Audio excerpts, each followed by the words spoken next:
حسد یہ ایک ایسی بیماری ہے جو کسی کو کیا نقصان پہنچائے گی جو ہمارے اپنے اندر کو توڑ دیتی ہے۔ میرے حضور نے فرمایا حسد نیکیوں کو یوں کھا جاتا ہے جس طرح سوکھی لکڑیوں کو آگ کھا جاتی ہے۔ کسی ایک کونے میں آگ لگ گئی تو پھر بھڑکتی ہے تو وہ سارا ایندھن جلا کے راکھ کر دیتی ہے۔ تو نیکیاں آپ نے ڈھیروں اکٹھی کی ہوں اور نیکی یوں ہی تو نہیں بنتی، نیکی کے لیے ایک ماحول پیدا کرنا پڑتا ہے، پھر اس نیکی کو نیکی بنانے کے لیے خلوص پیدا کرنا پڑتا ہے۔ تھوڑی سی ریا بھی آ گئی تو نیکی نیکی نہیں ہے۔ تو خلوص کے ساتھ جو نیکی کی پھر اس کا خزانہ جمع کیا، حسد کی ایک چنگاری نے سب کو جلا کے راکھ کر دیا۔ اور حاسد اپنے آپ کو بھی جلاتا ہے، اپنی صحت بھی بگاڑتا ہے اور محسود کے نامہ اعمال میں اضافہ کرتا ہے اور اپنے نامہ اعمال کو برباد کرتا ہے۔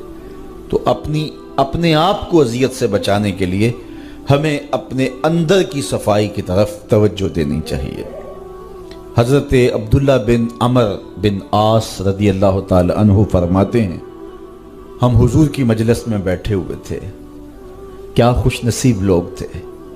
ہمارے استاد ہوتے تھے سر محمد علی حاشر، اللہ ان کی قبر پہ کروڑوں رحمتوں کا نزول کرے۔ تو وہ جب بات کرتے تھے تو بڑے ناز سے بات کرتے تھے۔ میں اقبال کی مجلس میں بیٹھا ہوا تھا، میں مولانا ظفر علی خان کے پاس بیٹھا تھا کہ فلاں بڑے جو ہے وہ سخن کے امام آئے اور یہ بات ہوئی۔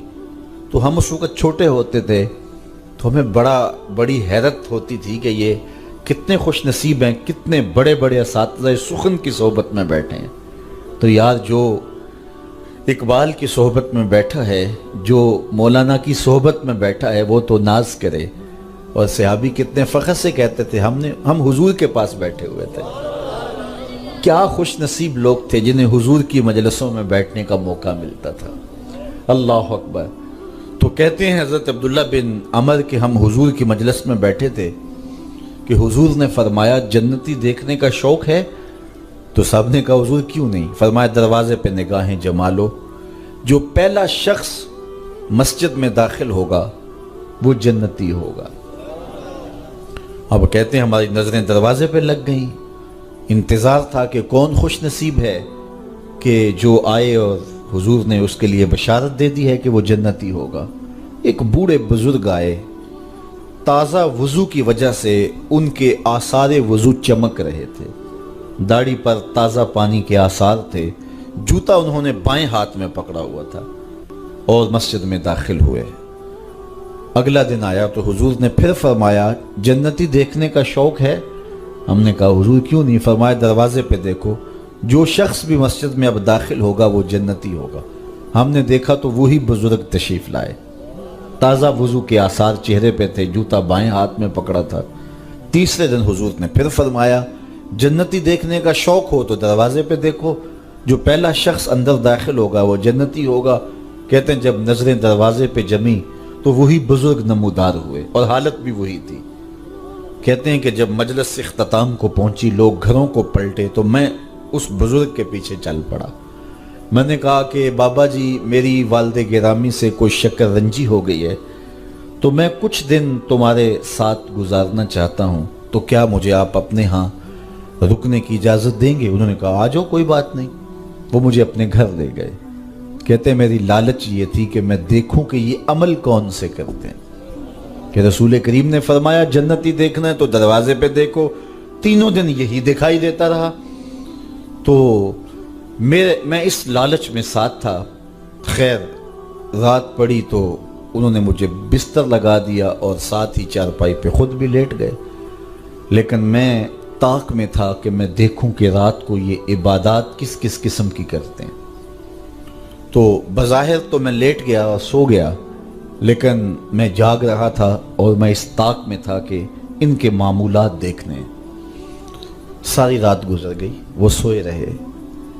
ہاں ایک عمل میں نے ان کا دیکھا کہ جب وہ کروٹ بدلتے تھے رب کا نام لیتے تھے، اس کے علاوہ کوئی معمول نہیں تھا۔ صبح اٹھے، میں بھی اٹھا، فجر پڑی، سارا دن معمولات میں گزرا، باغ میں گئے، گوڈی کی، کھجوریں توڑی، جو بھی معمولات تھے، ظہر پڑی، کھانا کھایا، دوپہر عصر ہوئی، مغرب ہوئی، اگلی رات ہوئی، تو پھر میں طاق میں رہا. شاید کل میری وجہ سے اپنے معمولات انہوں نے ترک کر دیے ہوں. تو جو عادی ہو تو ایک رات تو اوکھا سوکھا ترک کر لیتا ہے، تو اگلی رات اس کو پھر مشکل ہو جاتی ہے. تو آج تو اپنے معمولات پہ آ جائیں گے. طاق میں رہا، لیکن پھر اسی معمول میں کہ ڈٹ کے سوئے، کروٹ بدلتے ہوئے رب کا نام لیتے رہے. تیسرا دن پھر یوں ہی گزر گیا اور رات پڑی تو پھر وہ سوئے. تو بس معمول کی نیند، کروٹ بدلیں تو رب کا نام. جب صبح اٹھے، ناشتے پہ بیٹھے، تو میں نے کہا میری ابا جی سے کوئی لڑائی نہیں ہوئی تھی. میں صرف اس لیے آپ کے پاس آیا تھا کہ میں دیکھنا چاہتا ہوں کہ آپ عمل کون سا کرتے ہیں. کیونکہ رسول کریم نے ارشاد فرمایا کہ جس نے جنتی دیکھنا ہے دروازے پہ دیکھو، 3 دن آپ ہی دکھائی دیتے رہے.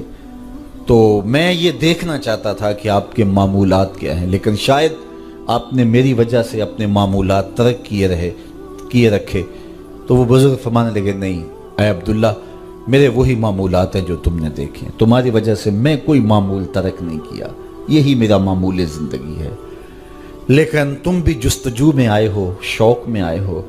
میں تمہیں بتا دوں کہ میرے پاس عمل کون سا ہے جو تم دیکھنے آئے تھے. تو کہا وہ عمل وہ ہے جو تم دیکھ نہیں سکے، لیکن میں تمہیں خود بتا دیتا ہوں.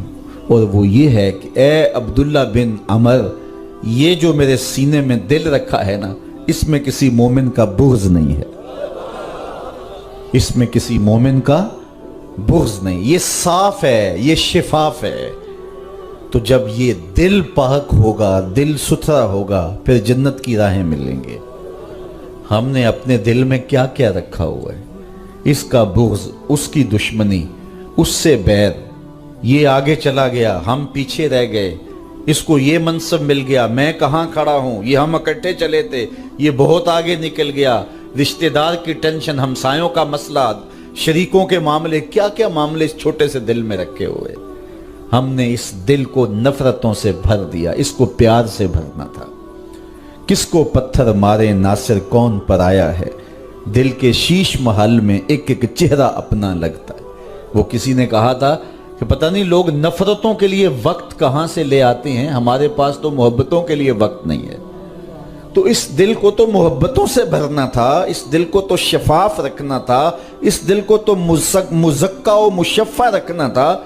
لیکن اس دل کو ہم نے نفرتوں سے بھر لیا اور خود تنگ ہو گئے. ہماری اپنی زندگی اذیتوں میں مبتلا ہے، تکلیفوں میں مبتلا ہے. ہم لوگوں کے لیے زحمت بنے ہوئے ہیں، جبکہ ہمارا وجود اللہ کی مخلوق کے لیے رحمت